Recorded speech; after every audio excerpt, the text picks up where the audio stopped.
halkani waa maxkamadda gobol degme Gabiley waxaana muddooyinkii ugu dambeeyay ka socday dadaalo iyo horumarro kala duwan oo kor loogu qaadayo dhismayaal lagu kordhinayo maxkamadda gobol degme Gabiley waxaana maanta gudoomiyaha maxkamadda rafcaanka gobolka Murudijeex Cali Suudi Diiri oo xariga ka jaray dhismayaal ay laba qol oo kamid ah ku kordhisay dawladda hoose ee degmada Gabiley halka qol kalena ay ku kordhisay shirkadda Xaaji Muuse Construction Company oo ugu deeqday maxkamadda waxaana ka soo qayb galay munaasabadaasi xariga jarka madax dhaqameedka taliyayaasha qaybta booliska asluubta iyo shaqaalaha kala duwan maxkamadda sidoo kale gudoomiyaha maxkamadda iyo mas'uuliyiin kale uguran waxa halkaasi ka hadlay gudoomiyaha maxkamadda gobol degme Gabiley Khadar Ibrahim Jama oo maayirka magaalada Gabiley uga mahadnaqay gelinta dhismahani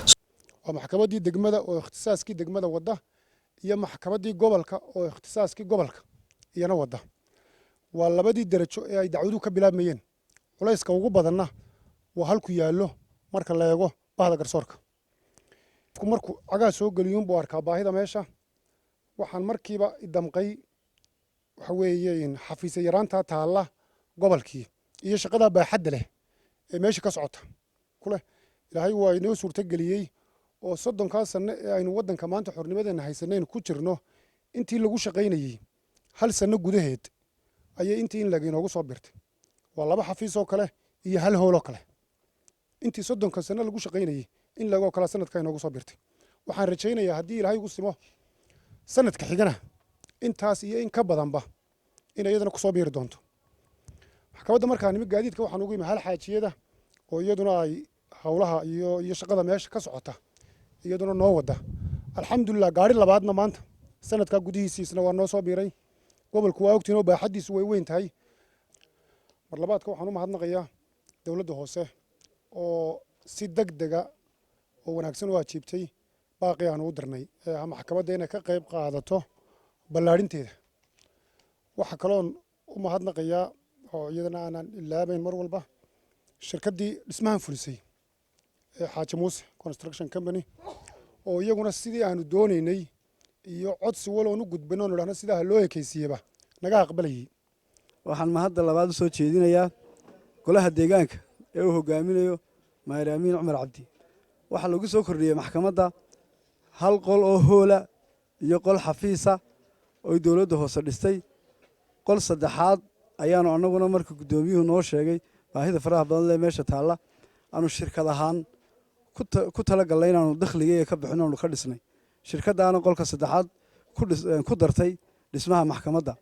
dadka waxa halkaasi ka hadlay odayaasha iyo waxgaradka ka soo qayb galay xariga jarkan uga mahad celinaya bahda garsoorka oo uu hogaaminayo gudoomiyaha gobol degmo Khadar sida fiican ee hawl maalmeedkooda ay u qabtaan dawladdu siinta qabanaysa way qabatay laakiin baahidii cadaaladda wadada maxkamadda taayada wasaaradda cadaaladda taayba wali Gabiley way ka maqan tahay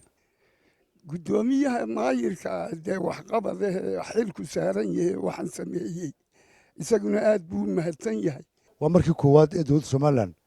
ay wax ku tarto wali dawladda Soomaaliland soo gaarnay maarka aad iyo aad baan u mahadnaqanaa intaas soo kordhiyay Khadarna wuxuu noqday gudoomiyihii uu maayirku codsiisa aqbalo isagana aad iyo aad baan u mahadnaqanaa maxkamadda gobol degme Gabiley dhismahan qiimaha leh ee lagu soo kordhiyay runtii waxay taas tilmaamaysaa waxqabadka maaragtay maxkamaddu ay baryahanba ku howlaneed garsoorkii lahayna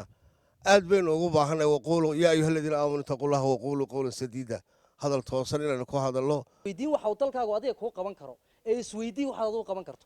innagana haddaynu xagganahay Afrika wax muddo kugu qaadanaysa anoo xilli ii dhiibay horta inta naaxaya muddo aba ee qoyska iyaguna idin wada jeerjeerayo qoyska iyaga idin jeerjeerayo horta gelin dabadeed baan faraha yar fiiqfiiqaya marka in la isku daydo wax la qabtaa aad iyo aad bay muhiim u tahay waxa halkaasi ka hadlay taliyayaasha qaybta booliska iyo asluubta inta inoo suuga galiyay inuu ballaariyo inoo laba laab ka gobol ahaan haddii la yidhaahdana inaynu wax wada kororsanaa gobolnimadu waa wax kororsiga hankaagu inuu fogaadaa fiican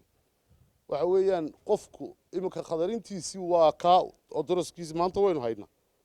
khadar markii horena dee cadaalad baynu ku ogeyn marka ilaahay laga baqdo iminkana fadhi ballaaran buu helay inay sii hayagayso ma qabay hore sii soconayso ilaahay qaar kalena haynugu soo kordhin dhismaha iyo dadkaba way noo barkoobaysaa soo kale waxa halkaasi ka hadlay qaar ka mid ah shaqaalaha maxkamadda in waaxda garsoorka oo ka madax banaaneed saddex oo ka mid ah waaxaha saddexda waaxood ee qaranku ah inuu u soo tafaaxayto inuu wax ka qabto hirgeliyo maxkamadda dhismaha cusub sidoo kalena waxaa ku suntan magacna ku helay gudoomiyaha maxkamadda Khadar anaguna waxaan uga fadhinaa dhulkii xirlaanta loo dhisi lahaa maadaama wixii qalabkii lagu dhisi lahaa wixii bar diyaar imika ay noo yihiin in dhul maxay adanayaan sida ku dhaqsaa badan anagana in dhul maxay adanayna siiyaan gabagabadina waxaa halkaas ka hadlay Cali Suudi Diiriye laba ujeedaan idinku imiyo labada ujeedo waxa weeyaan inaan u kuur galo lana shiro oo baraarujiyo garsoorka ka howlgala gobolka Maroodi Jeex iyo inaan xariga ka jiro dhismaha quruxda badan ee soo kordhay gudoomiyayaal fara badan baa soo maray maxkamadda gobol degmo Gabiley saakan tirinayo ilaa 9 gudoomiye waxay ku hawlgelayeen maxaan qol iyo hoolka nin walibaan horta wuu jeclaa inuu dhisme u kordho waxaan aad iyo aad ugu mahadnaqayaa maayarka magaalada ku soo dhiiraday inuu ka qayb qaato dhismaha iyo gudoomiyahan maxkamadda gobol degmo Gabiley Khadar Ibrahim oo isagana nasiib u yeeshay kana hawlgalay kuna dadaalay sidii isaga garsoorkiisuba inay maxaan ku yiraahdaa baahida maxaan ku codsiga u gudbiyaan wayna xaaji telefishinka qaranka Gabiley